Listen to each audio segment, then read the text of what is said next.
അവ്യക്ത സന്ദേശം. ബാബയുടെ അടുക്കൽ വചനത്തിൽ ഭോഗുമായി എത്തിച്ചേർന്നു. ഇന്ന് പോയപ്പോൾ കണ്ടത് ഇതാണ്. ബാബ ഉയർന്ന ഒരു പർവ്വതത്തിന്മേൽ ഇരിക്കുകയായിരുന്നു.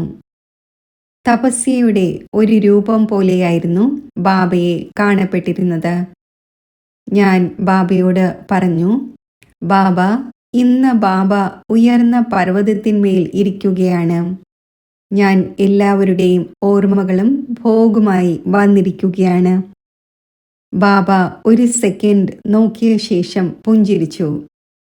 ബാബ പറഞ്ഞു, കുട്ടി, ഭക്തിയിൽ ശിവന്റെ ക്ഷേത്രങ്ങളും വളരെ ഉയരങ്ങളിൽ നിർമ്മിക്കുന്നു. ശക്തികളെയും വളരെ ഉയർന്ന പർവ്വതത്തിൽ ഇരുത്തുന്നു.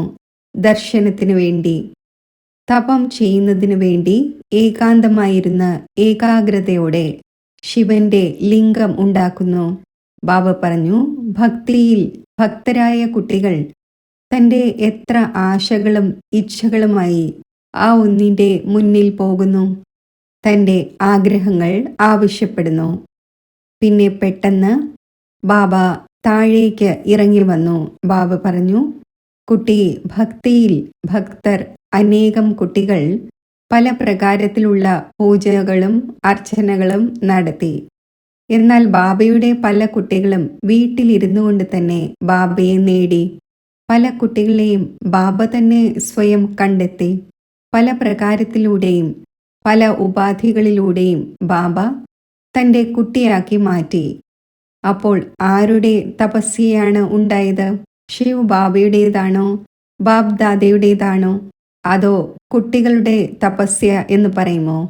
ഞാൻ ഒരു സെക്കൻഡ് നിശബ്ദമായിരുന്നു. ബാബ പറഞ്ഞു, ഏതൊരു മൂർത്തിയായാലും, അത് ശിവന്റേതായാലും ശക്തിയുടേതായാലും ഉയരങ്ങളിലാണ് ഇരുത്തുന്നത്. എന്നാൽ പ്രയത്നവും തപസ്യയും വാസ്തവത്തിൽ ഭക്തരായ കുട്ടികൾ, ബാബയുടെ കുട്ടികളാണ് ചെയ്യുന്നത്. അതിനാൽ ബാബയുടെ സമീപത്ത് വരുന്നതിനു വേണ്ടി അവർക്ക് തന്നെയാണ് പ്രയത്നമുണ്ടാകുന്നത്. അവർക്കാണ് പ്രയത്നം തോന്നുന്നത്. ബാബ പറഞ്ഞു, ബാബയ്ക്ക് പ്രയത്നമുണ്ടാകുന്നില്ല, കുട്ടികൾക്കും ഭക്തർക്കുമാണ് പ്രയത്നം തോന്നുന്നത്. ബാബ പറഞ്ഞു, ബാബയാണെങ്കിൽ ഇത്രയും നിരഹങ്കാരിയാണ്, ഇത്രയും പരോപകാരിയാണ്. അപ്പോൾ ബാബയുടെ കർത്തവ്യം എന്താണോ അത് ബാബ തൻ്റെ കുട്ടികൾക്ക് സമ്പത്തിൻ്റെ രൂപത്തിൽ നൽകുന്നു. ബാബയുടെ സംസ്കാരം കുട്ടികളിലും എമർജാകുന്നു. ഇന്ന് ബാബ മുകളിൽ ഇരുന്നു കൊണ്ട് ഭക്തിയിലെ അതിശയം നോക്കുകയായിരുന്നു. എൻ്റെ ഭക്തരായ കുട്ടികൾ എത്ര പ്രയത്നിക്കുന്നു, എത്ര താല്പര്യത്തോടെ ഓർമ്മിക്കുന്നു. എന്നാൽ ഏതു കുട്ടികളാണോ ബാബയെ സഹജമായ രീതിയിൽ നേടിയത്, സഫലത നേടിയത്, ആ കുട്ടികളുടേത് എത്ര ഉയർന്ന ഭാഗ്യമാണ്. അവർക്ക് വീട്ടിലിരിക്കവേ തന്നെ ഭഗവാനായ ബാബയുടെ പ്രാപ്തി ഉണ്ടായി.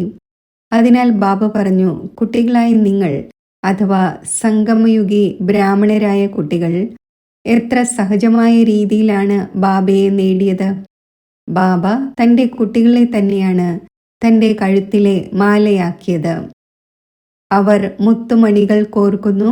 എന്നാൽ കുട്ടികളായ നിങ്ങൾ ബാബയുടെ കഴുത്തിലെ മാലയായി മാറുന്നു.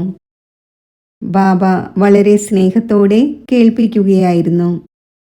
ബാബയ്ക്ക് സഹോദരിമാരുടെയും കന്യകമാരുടെയും സ്നേഹസ്മരണകൾ നൽകി. ബാബ പറഞ്ഞു, നല്ലതാണ്.